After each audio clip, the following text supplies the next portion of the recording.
you so much. And thank you so much to the Exchange for Media Group for hosting this amazing round. We do it every year. And it's so great to have such a nice, lively audience today. So we'd really like to have a lot of interactions today. I'm glad that we are hosting the first session. So I think it will be quite energetic. And I am really happy because I have been interacting with the Exchange for Media events for the longest time since COVID. And this is the first time we have turned the theme around today. So it has always been about digital media and data and how can we use data and AI in public relations and communications. And it seems like we've come a good 360 degrees today. So once again, I'd like to welcome the panelists. First of all, really thank you, Dr. Anurag Bratra and Karan, for hosting this event always and with so much of passion. So our topic is today, importance of restoring human connections in communications today. So I would like to actually start with a quick 30-second take on all of you speakers, starting with Shivalika. How about your take on the importance of human connections in communications? So, first of all, hello everyone, good afternoon. And I think, like you rightly said, it is so important at this point in time to talk about human connections. Today we are, talking about things like empathy. You hear words like empathy, purpose, etc., human centricity. But I think, given the fact that with the digital world, we are somewhere talking about it, but not really, kind of implementing it as much. And it's really good to see when you said, you started off like that. It's a vicious circle. Life's a vicious circle that we're coming back and we're having a conversation. So it's really, really good to understand that at the end of the day, like Paroma also mentioned, it's not the technology that controls us, it's the humans that control technology. And I think that's what we're here to discuss today. Awesome. Thank you. Thank you so much. How about you, Akanksha? Hi, everybody. Good afternoon, and thanks for having me here. I think this is a very pertinent point that's now being highlighted, and more so after the rise of digital during the COVID times. I think companies are realizing the fact that, a human connection is what it was. It has to be there. It's not that you can go out and run digital campaigns. You can just sit in a, air-conditioned office and, run the show. No matter whether you're a digital company or you are a traditional company, it's important to connect with, to build that human connection with your customers, with your stakeholders, with your partners, all of them. Because I also believe that if you don't go out there and speak to people, understand what they really want, what is the pulse in the market, I don't think you will really be able to build that digital campaign that really resonates. So it's important to build that human connection and continue to build it because consumer behavior is changing faster than we know. That's my 2 cents on it. Very pertinent. And over to you, Ranjani. Thank you, Sunanda. Beautiful question. Like, just before we came here, I said, my company does enable digital connectivity. Yeah. But we have always felt, it goes hand in hand, especially when we have our soldier sitting somewhere and wants to speak to his mother. That's what digital enablement does. And that is the human connect that we create digitally. And when I saw this topic, it was so, it does touch my heart because human connection is extremely important, especially now. Like when I started my career, I used to go for media rounds, go and meet media, have that conversation. I hope it continues now also because nothing can replace a face-to-face conversation. Nothing can replace, but digital can, enhance it. You need digital to continue. Everyone says COVID is the time that digital enablement happened. No, you understood digital enablement when COVID happened. Digital was always there. The full potential was understood then. So let's use both this beautiful combination to ensure that we are connected to each other at every given point. No, Absolutely, and I totally agree. It is the fact that we are sitting here today having an event of this scale, and it is going and reaching out to so many more people because I am presuming it's also transmitted live also on the social media platforms. But yes, sitting here with all you wonderful accomplishers, so to say.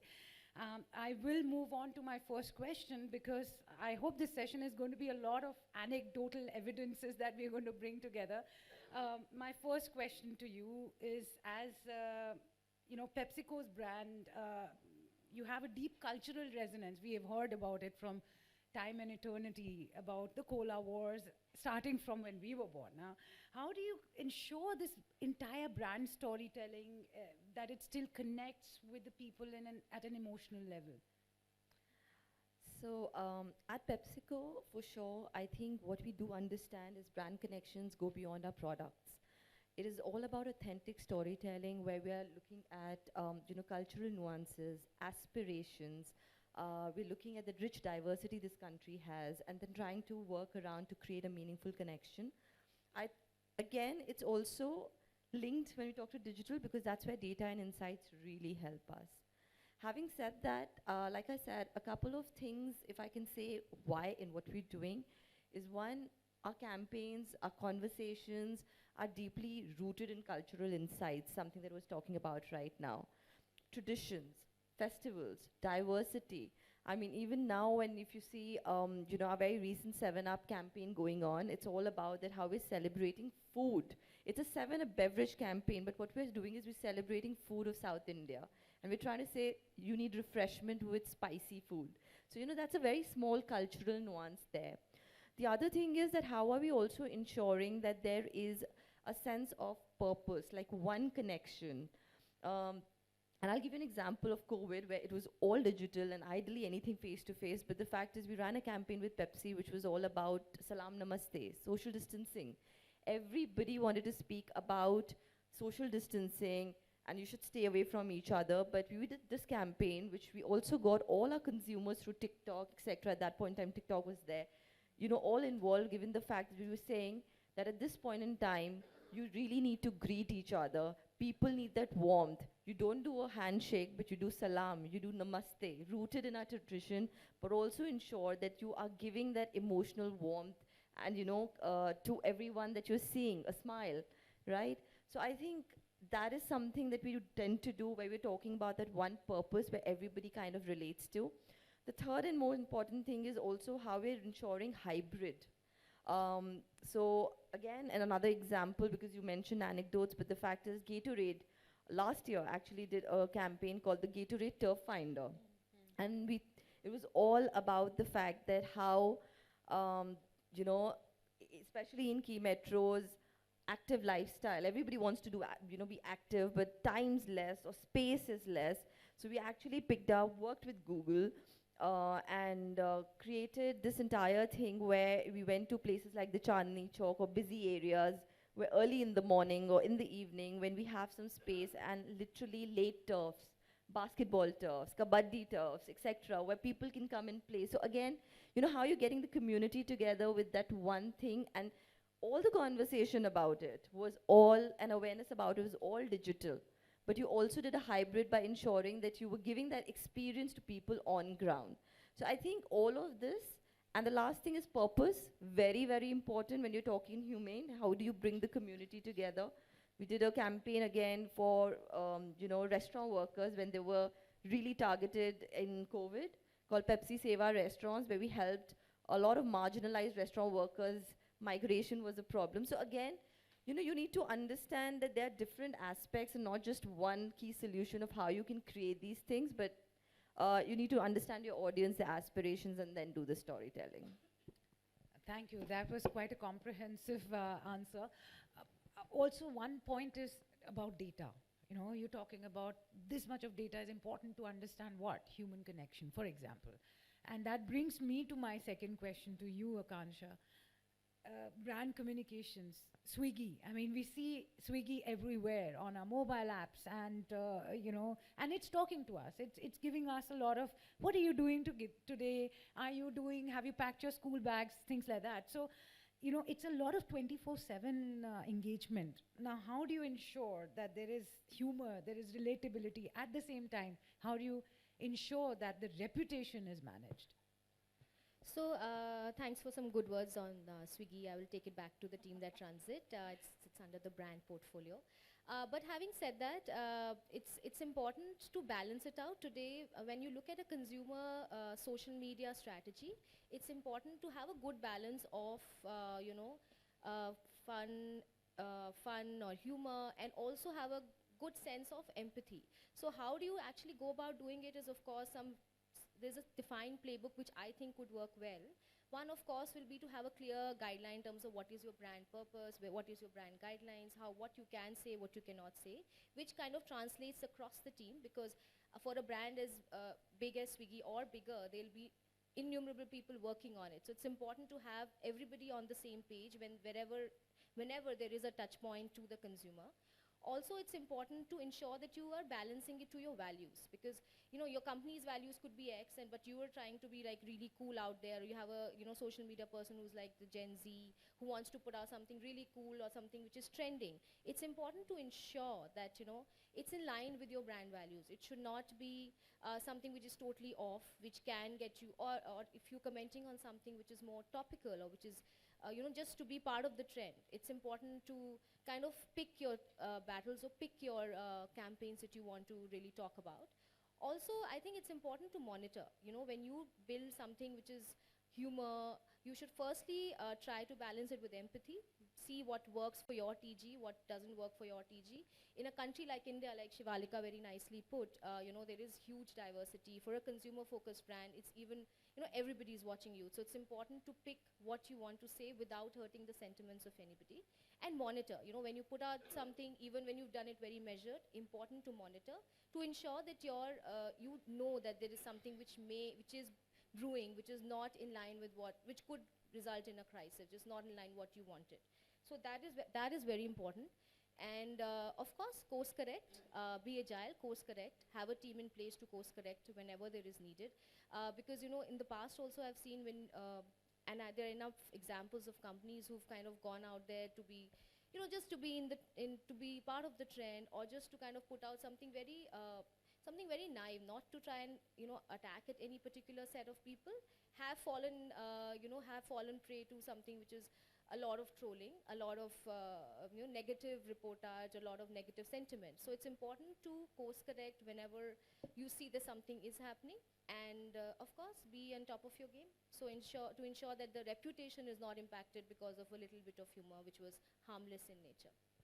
Wow, that shows that Shivalika and Akansha are very high octane driven communications,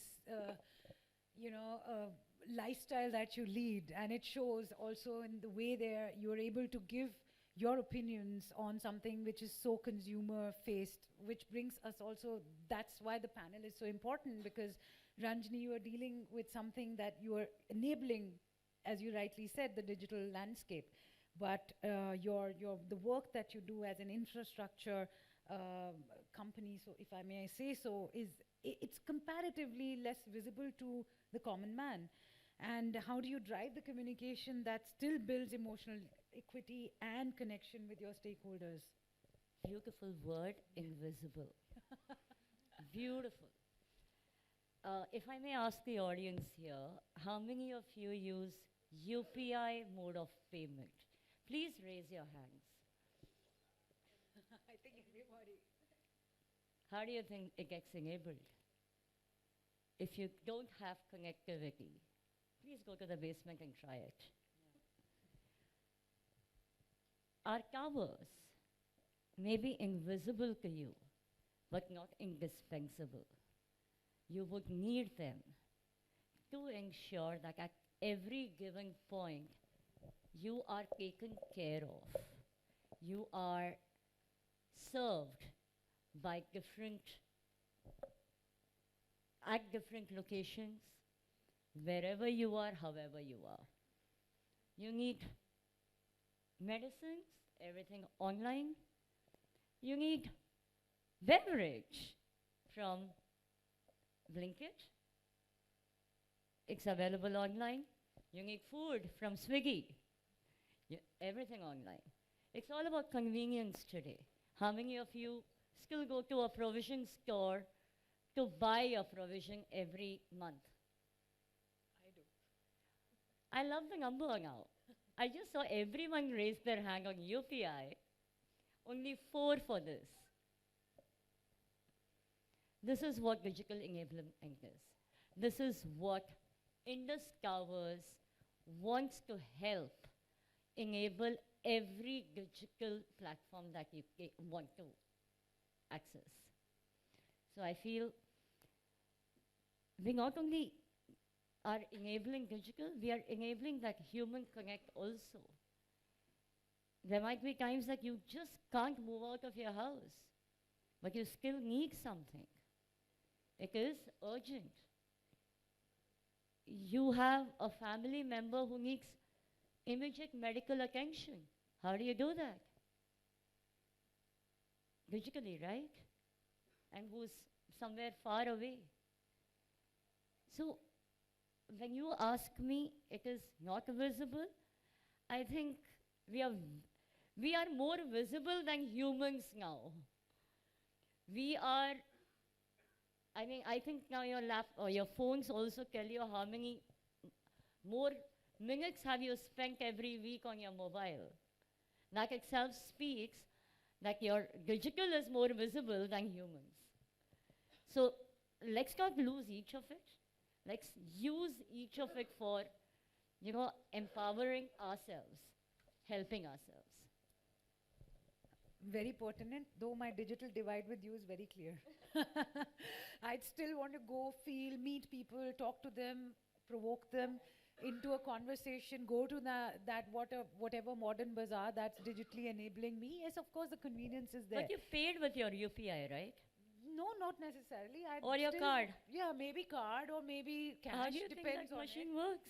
Yes, absolutely. Yes. Enabling it. You really see that there is a generational there. I'm happy that it's an all-women circle here. I'm just seeing the clock here, which is ticking, and I'm going to convert my next round of questions into a rapid fire, so that we all get the maximum out of your ideas.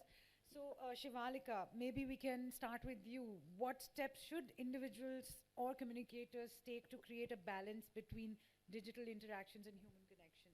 So it's a rapid fire. I would just say humanize digital storytelling by ensuring that you're just not putting the finished product out, but you're also ensuring what's going behind, like the BTS, etc. And also ensure it's a two-way communication, given the fact, talk to your consumers, be it polls, be it surveys, be it anything, get that data. Just don't talk about what you're putting out, but get feedback. A lot of data, and then what do you do with the data? We are saying, oops. Uh, that is very important, which obviously connects for your rapid fire question, which is, was there ever a situation where you really thought, okay, this is the power of genuine human connection behind the data and the digital world? I think yes. In my last stint, I was at BharatPay before Swiggy. So I used to head communications, and the crisis is known to everybody. So BharatPay doesn't need any introduction. So when we were going through the crisis, I think there were times when the trust on the brand was a little, a question by these merchants in their head, not in general. We didn't see much impact on the business, but we did feel that because the company actually primarily started in 2018, and then COVID hit us at that point in time, like in couple of years. So the connect with merchants was limited, but when crisis hit, is when we realized that this is extremely important, and we actually went out and got the merchants to rally behind us. We realized that you really value what we bring to their business, and we got a lot of positive support from the merchants, retailers across the country. We actually got their stories to life through a campaign which was called Transforming Bharat, and we got the real stories in terms of how they had a certain ambition or a dream to start their own business, and how the company enabled them, how UPI enabled them, digital payments enabled them. And these stories, they were very happy to talk about these stories, and these stories really helped us to build a larger community of these people who really trusted in the brand. So I think that's when we realized, and we used it to our advantage. Thank you. And you have the most difficult job because CSR is a big part. And as a communicator, I also feel social development topics are the most difficult. The media doesn't want to take stories, even though they do change lives of people. You have great stories where a farmer who has, enabled digitally, he is educated. Nobody wants to read about them. So that is a very big challenge. And what role do you think the real world social engagement plays in restoring the kind of connection we are discussing? No company should do CSR for visibility because the community connect. So let's, wholeheartedly just want to serve the community than getting visible about it. Very beautiful point that you made was digital enablement for them. 25,000 villages in India today also do not have enough connectivity. We're going to enable that. That's what Indus Towers does. We are, the kind of programs we run, we are going to the smallest of villages and teaching them how to use your mobile phone. How do you ensure cyber security? They are the worst hit. So, and we do not want that media should write about us. On the contrary, we want them to tell their story than us pushing their story out. Sorry. When you see a lot of results coming out, a full village is digitally enabled, and when they start posting stories on Instagram, it's viral. Yeah, so you want the human. It's So basically, influencers should be the content creators, Exactly. and they are the ones. Yeah, makes sense. Of course, the entire influencer marketing, digital marketing, PR. It's all becoming a gray area, right? Um, Again, my one word rapid fire, not one word, maybe we have one sentence. My next round of questions, what is the one thing you wish you would like to bring back from the pre-digital era? The pre-digital era. I think just meeting more people. And if I'm talking communications, I'd like to put what she said, media rounds. We've just forgotten to meet people, to talk, to listen. You talk about it and it's more like, oh, I've WhatsApped that person. So more face-to-face meetings is something that I'd really like. Akansha. I think more like just picking up from what Shivalika said, that it's important to kind of get people, meet more people, meet without an agenda, and build that relationship with people which is beyond work. Like in the pre-digital era, we used to go meet people, and some of these media people became our like good friends. I think that is important because today what we do is we just kind of go send a WhatsApp and then say, hey, are you carrying my story? Are you carrying my story? That's it. I mean, we don't meet them. So I think it's important to meet, network, and keep adding to the network so that you are able to, as Paroma said rightly, you have to have a strong network to kind of be successful in this space. Make friends when you don't need them, correct? Ranjini. Since it's rapid fire, it's not professional. I would love to go back to cycling with my friends, meeting them in the evening and even playing Pakadam Pakadai with them. I don't think I have ever seen anyone around doing that now. I want that human connect back. You want to be with. There were no better way to have a word of mouth propaganda. Right? Sorry, propaganda is the wrong word, but yes, PR. Recent brand or a campaign that made you feel, okay, this is something real. So if we on this theme per se, I just feel Surf Excel's doing a brand, like a great job. The kind of campaigns they kind of put out, they're so rooted in cultural insights, tradition, festivals. Their very recent Eid thematic is beautiful, and it's also bringing out that innocence. So I just feel when you look at it, it's just not the product that you're seeing, it's the emotion that you're feeling. So that's really good human storytelling. So I'm a big fan of the CRED campaigns. I think there is a certain nostalgia to how they started it out. And they've of course built it and got like the OGs as they call it across say cricket, across entertainment. And I think that resonates well across the board. It's not only a digital campaign, it is something you'll want to talk with your friends when you catch up with them, say over a cup of coffee. It's something that you will find being talked about in in office conversations as well. So I think that's a campaign I really like. And which campaign would you like to discuss while cycling? Ha! The service van campaign of Samsung, Oh, where the technician reaches the hinterland to help a school, a blind school, where there was no network. They could not call. So I think that touched my heart. And I'll always remember that. beautifully said. With this, there was 1 second left and we are in time. Thank you so much to all the speakers. I think we have a lot of food for thought today. Thank you, Shivalika, Kansha, and Ranjani. And we are here to answer any questions, for any kind of interactions. Please do feel free to reach out to us. Just one more second. Thanking Sugandha for such beautiful questions to touch our heart. That's so nice of you. Thank you so much. Have a lovely lunch. Maybe you want.